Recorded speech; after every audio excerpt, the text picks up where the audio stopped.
மறக்காம சர்ப்ரைஸ் பண்ணுங்க. Thank you. Welcome back, everyone.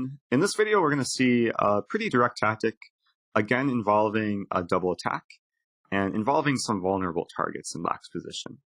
So let's go through the opening real quick. We've seen this before. After Black plays a Queen's Indian setup, I've suggested this very ambitious move, pawn c4. And in this case, Black will play d5, going into maybe a position which resembles more of a Queen's Gambit declined. White develops normally, knight c3, bishop e7, trade on d5. Now, in this position, it may be better for Black to take with the pawn rather than the knight, as we'll see.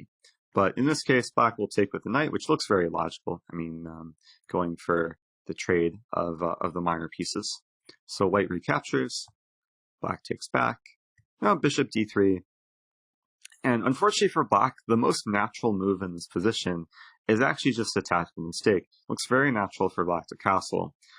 However, this walks into a pretty nice tactic from White, given that one bishop is staring at the h-pawn, the other bishop staring at the c-pawn, and White can actually attack both of these targets in just one move with a very simple queen to c2.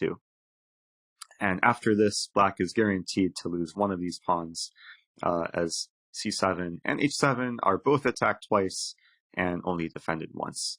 So this is another case of making use of the geometry across the board and making use of the whole board. As we see, the queen is a very powerful piece in the sense it can control different areas of the board simultaneously. So this position, probably the best try for Black is to play something like bishop b4, trying to disturb the white king. And now White has a very simple move, and this move is perhaps a bit unusual looking at first, but it's just to play king e2. And I know it feels wrong, perhaps, to give up castling rights, to put the king in the center like this, but really Black has no attack against the white king immediately, and White is very happy to perhaps someday play some move like rook hc1 and then king f1, where White's king will be very safe, and Black is just losing a pawn here. So going forward here, there is perhaps some move Black can play like h6, but after queen takes c7, queen takes c7, bishop takes c7, White's up a clean pawn, and rook c8. The bishop could retreat to a square like g3, and no issues for White. Rook hc1 is coming, and White has great chances to win the game. Just up a pawn. So, hope you guys enjoyed that.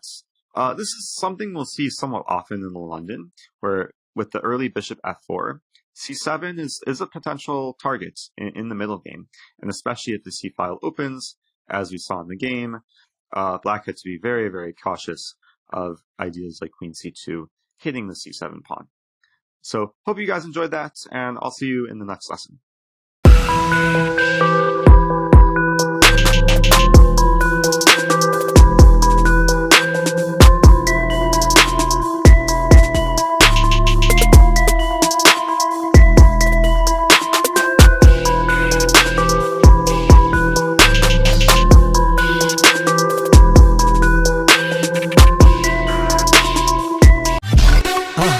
மறக்காம surprise பண்ணுங்க. Thank you.